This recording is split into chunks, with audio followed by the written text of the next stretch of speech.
Hello guys! Hello Cancer! Welcome dito sa aking channel, Cancer. Alamin natin ko ng messages, vibration, gabay energy para sa lahat ng Cancer. Tayo general reading lang, so pwede kang makaresonate. Cancer. Okay, first 15 days ng February 2025. Ready, set, go! Okay. Cancer, first card mo, ready, set, go. Okay? So, sinasabi sa'yo dito ng baraha mo na oras na, this is now, ngayon, ay perfect moment ito para to dive in and embrace your heart's desire. So, sinasabi, right timing, right energy, right person, perfect moment para gawin mo kung ano yung gusto mo. Empowerment, sinasabi na kung iniisip mo na or nagsiself-pity ka, iniisip mo na, hindi ko yun kaya, ganyan, wala akong pinag-aralan, hindi ako magaling, wag mong isipin yun. You're more powerful than you realize, okay?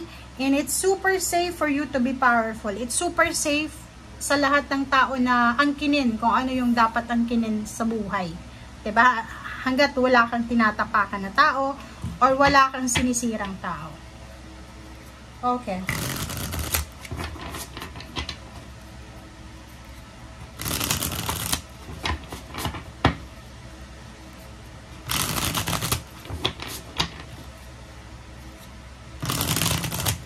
Okay, Cancer. Cancer. First card sa third deck natin is Page of Wands and Hermit. Kailangan mong pag-isipan ito.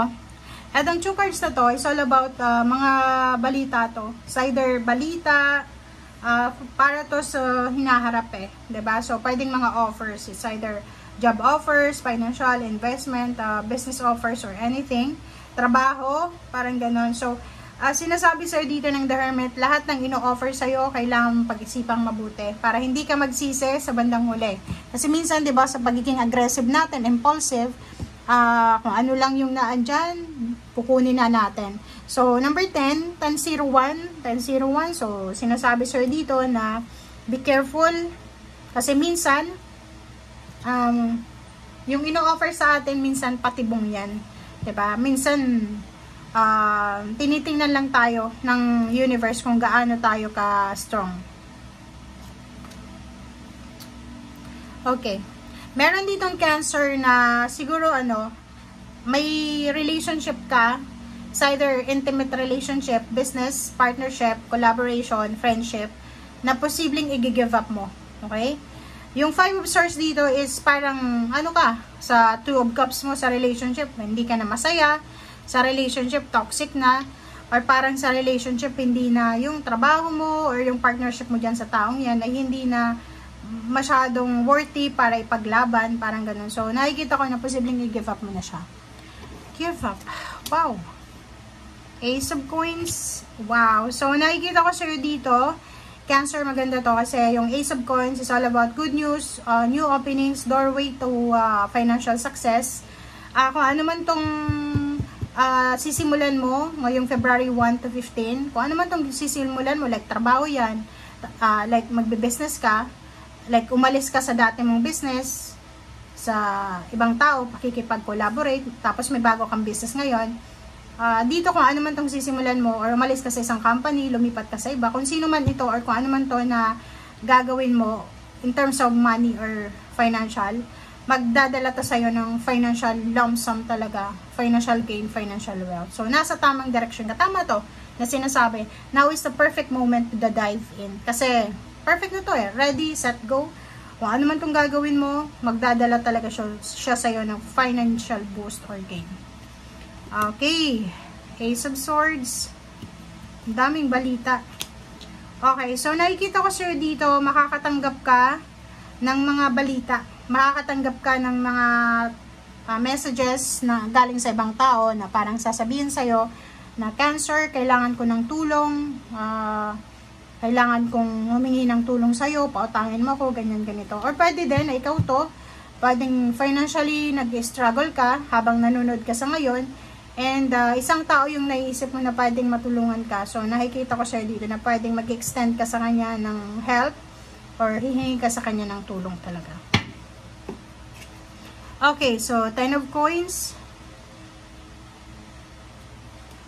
and the Hierophant. Sa usaping pera, yun nga, related siya dito.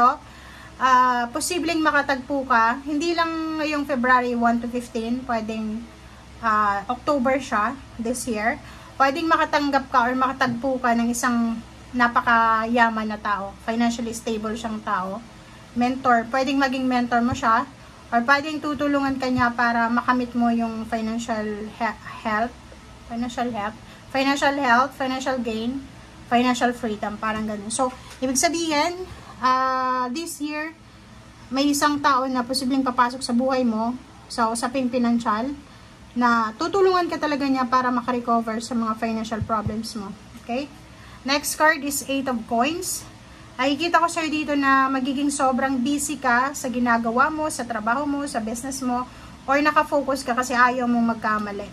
May iba dito na from February 1 hanggang 15, araw-araw dyan, may iba sa inyo dyan, Cancer, na magsisimula kayo sa bago nyong trabaho. Pwedeng yung iba magta-travel para maghanap ng trabaho or maghanap ng trabaho sa ibang lugar or sa ibang bansa. Yung iba parang magsisimula sa zero, 'di ba? Magsisimula sila, aalis sila sa probinsya nila or sa bansang Pilipinas. Pupunta sila sa lugar na hindi sila sigurado, pero maghahanap sila doon ng trabaho. Or siguro matagal nilang pinag-isipan to, 3 months, 3 years. And ngayon nakapag-desisyon na sila na gagawin nila yung lahat para makuha nila kung ano man tong financial gain na minimithi nila. Okay? So, yun ang nakikita natin sa ngayon, Cancer. And sa ilalim mo, Judgment and Four of Swords. So, yung Judgment card na to, decision making to. Ngayong February 1 hanggang 15, kinakailangan mo magdesisyon na talaga para sa future mo. Okay? Or para sa future ng pamilya mo or ng mga anak mo. Kung may anak ka, ang Judgment na to maganda eh. Kailangan mo lumabas sa comfort zone mo. Marami kang, like yung iba gustong mag-abroad, gustong magtrabaho sa ibang lugar, sa ibang probinsya, pero yung feelings nyo, hindi yung maiwanan yung pamilya nyo eh. Kasi pwedeng siloso-silosa kayo or pwedeng marami kayong issue, mga trust issues. Pwedeng yung asawa mo manloloko, pwedeng yung asawa mo ng lalaki, ng babae, parang ganun. So, medyo yun yung magiging hindrance dito. Parang yung improvement ng buhay mo, like financial kasi to, pinag-uusapan natin financial, meron kang mga financial luck na dala-dala sa buhay mo. Pero hindi mo masyadong makuha kasi pwedeng nakapag-asawa ka nga ng manloloko or pwedeng yun dahil mahal na mahal mo, wala.